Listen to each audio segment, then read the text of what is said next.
Whether you're looking for answers to specific life questions or simply hoping to become the best version of you possible, welcome to the Mental Breakdown and Psychreg podcast, where we offer insight, information, and strategies based upon research and years of practice as psychologists. So sit back, have a listen, and get connected with our hosts, Dr. Berney and Dr. Richard Marshall. Welcome back. Today we're going to focus our attention on funding, school funding. Right. And, in yesterday's podcast, we talked about the history of education system, the public education system here in the United States. And as part of that, we talked about how over the past 50 to 60 years, or 50 to 70 years, I suppose now, there has been a significant increase in the served population. Right.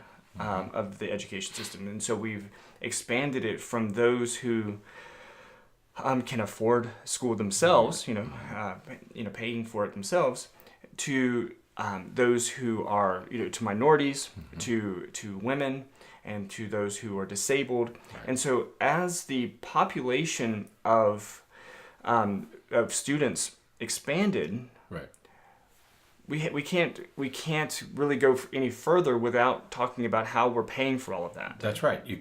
You begin to include these groups, whether it's minorities or students with handicapping conditions or special needs, and it takes money. I mean, if you're going to do it, it takes money. Right. And there are a couple of very good illustrations of that over time, because when we talk about funding, we're talking about everything from bake sales that parent groups have to raise money for specific projects, right, to local taxes, to state money, to federal money. Right. And so there are multiple sources of school income. But somebody has to pay for it. And in our country, we decided 200 years ago, more than 200 years ago, that it is worthwhile educating all citizens and that it should be free. Right. Parents shouldn't have to worry. If they don't have money, they can still send their children to school. Okay, right.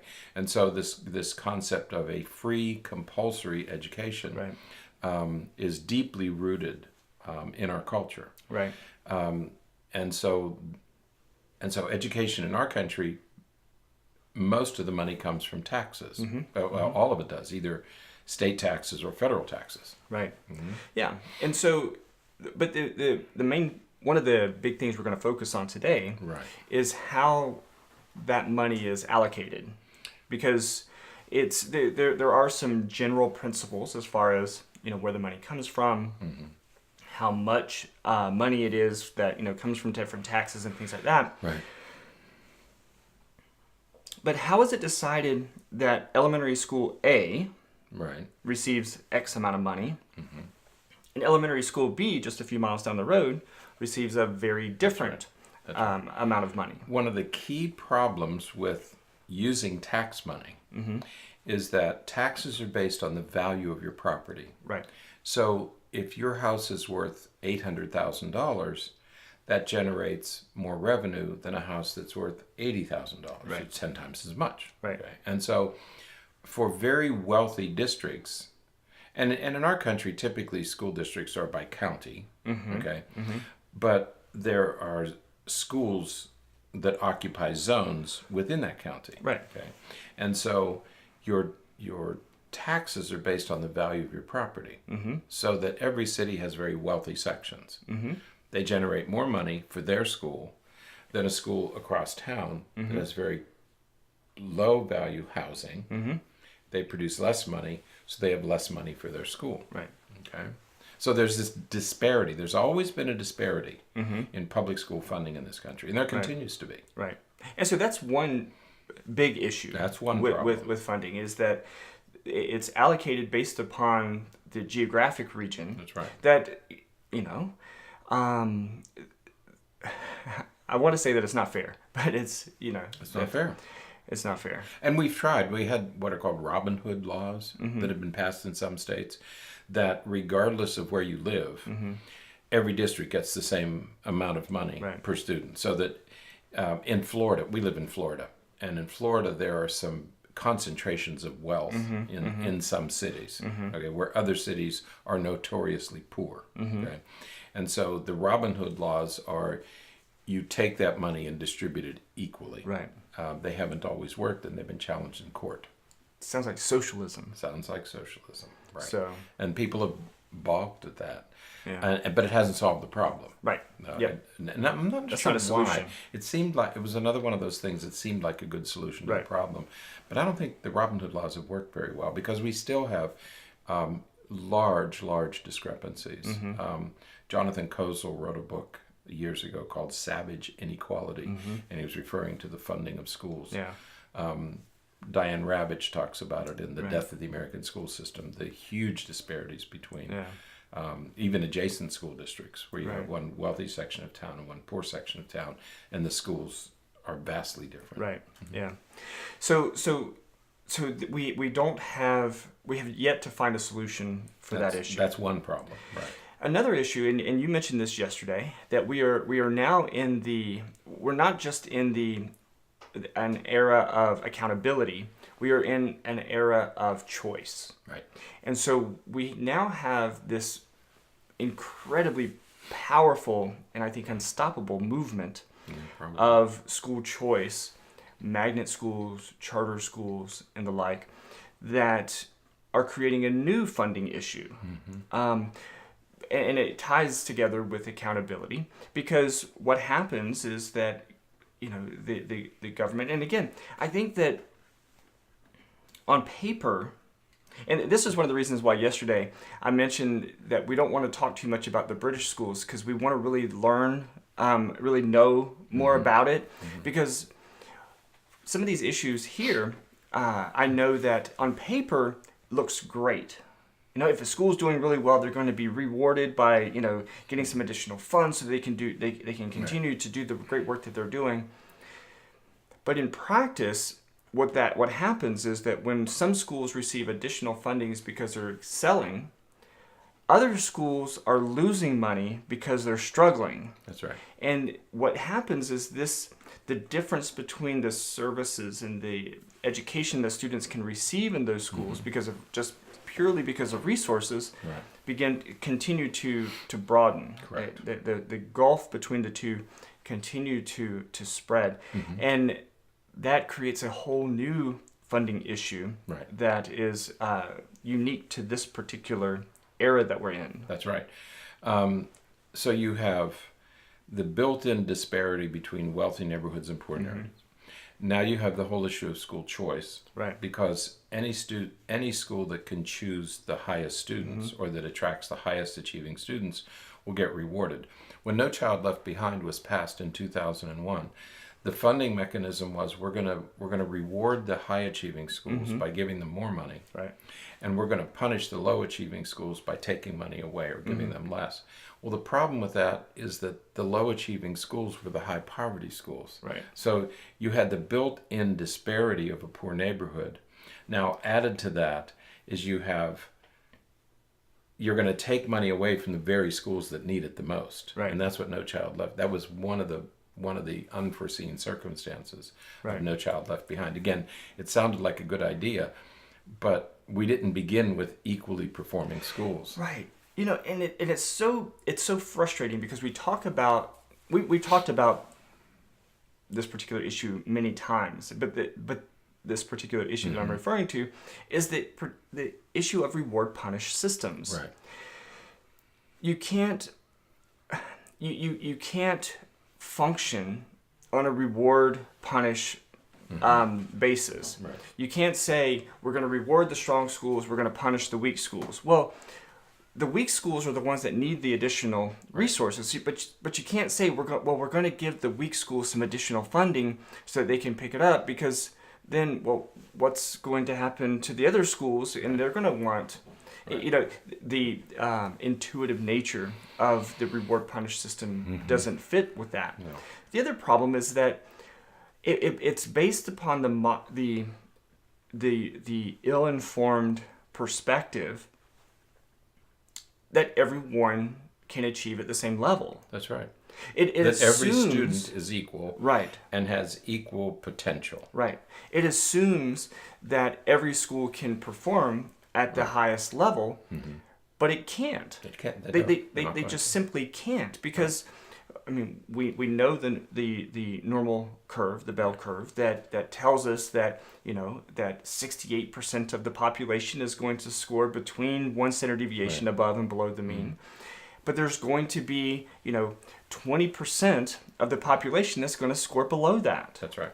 And that 20% of people are going to have a really difficult time, and they're going to, if that 20% is concentrated in one particular area, That's right. They can that they will never be able to catch up. They can never. And if you take resources away, Right. it's even less likely that they will catch up. Right. Which is what No Child Left Behind did. Right. Okay. Yeah, the whole model of school choice Right. and magnet schools and charter schools that can determine what students they want to keep and what students they require to return to their home schools, the more that we promote those kinds of schools, the more this gulf is going to expand. Right. So we have disparity among neighborhoods based on real estate values.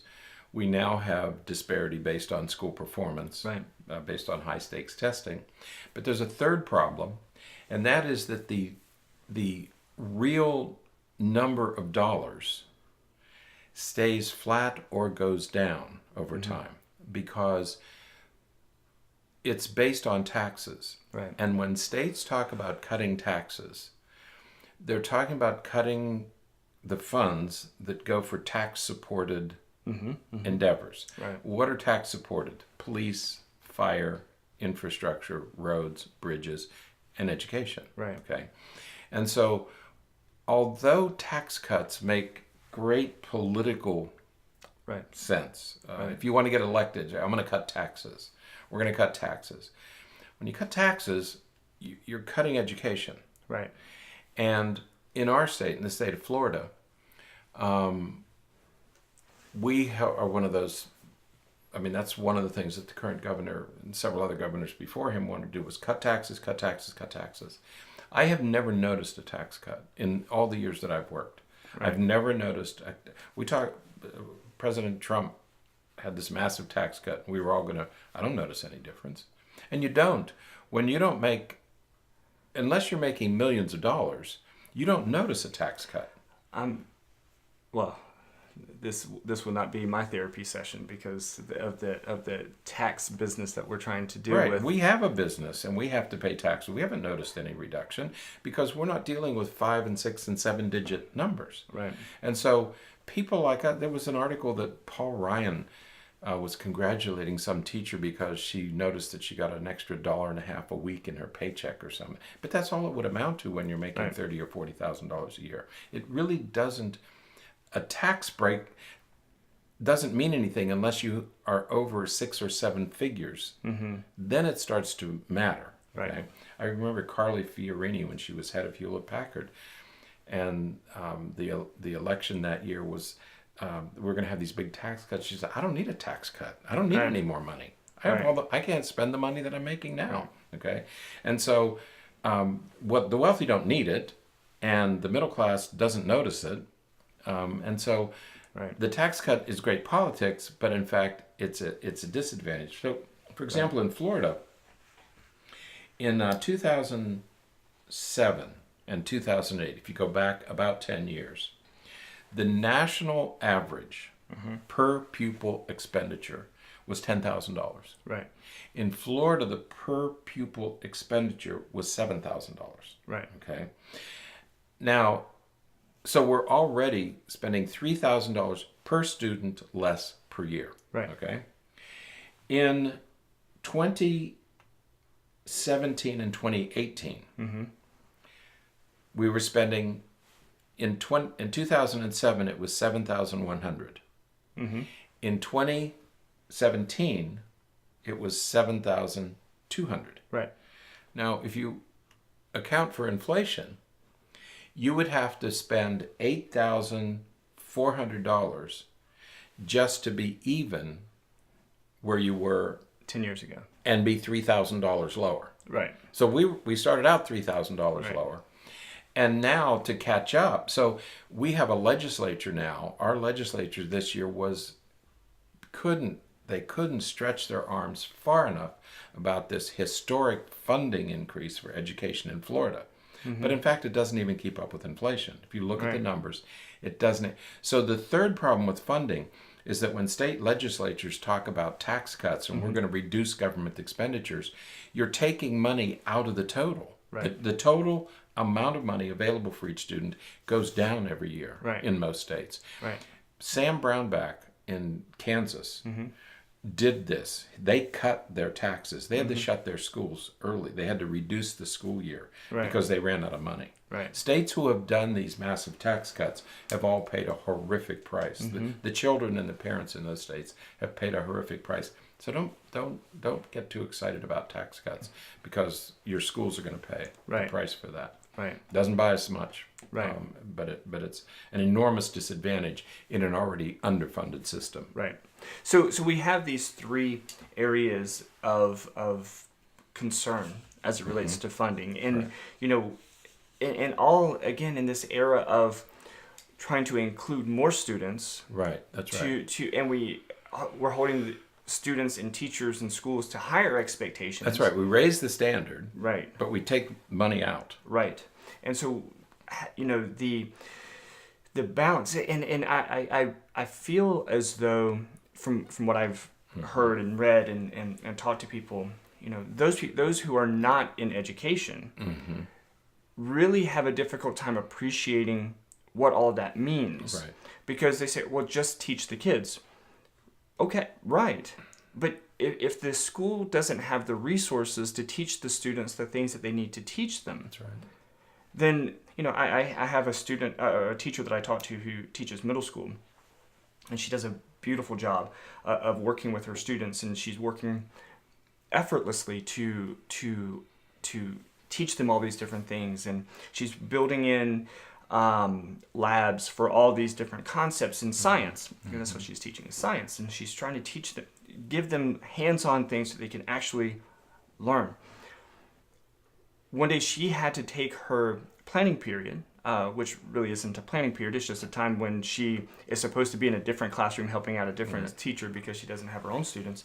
She had to take that time to run up to Lowe's to buy 6 20-pound bags of sand to do what she wanted to do, because the school couldn't and didn't have the sand, have the resources for her, and so for her to teach them, she had to go get it herself. There's not another job where that happens. There's not another job where you yourself are responsible for getting the materials that you need to do your job so that you can meet the expectations that you're being held accountable to meet. Yeah, when people talk about teachers and they don't work hard, and talk to any teacher, especially elementary school teachers, maybe middle school teachers, and ask them how much they spend each year on materials. And I heard a fellow on the radio the other day said, well, why don't teachers work full time? They only have to work 180 days a year. They work many more than 180 days a year. They do, much of their work is not paid for, and they spend their money for materials that the school can't provide. Right. Schools run out of paper. They run out of, there are schools that shut some of the lights off in the afternoon to save electricity. Right. There are schools that ask parents to bring in tissue and papers and toilet paper even.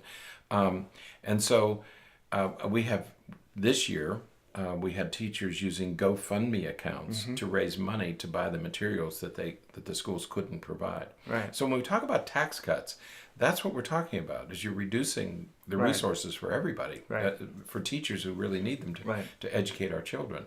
And without an educated populace, I can't imagine what the country's going to look like. Right. And for those of you who are informed, to know that there's a line on your tax, your annual taxes, federal income taxes, that talks about teacher expenditures. If you're a teacher and you're spending money, you can put that line there. That is capped. There's only so much that you get credit for one, and for two, What do you get back? 20% of what you spend. It's not really it still doesn't account You're not for getting much. what's happening. Right. So there are massive funding issues, and we're mentioning it today because we want you to consider it, to think about it.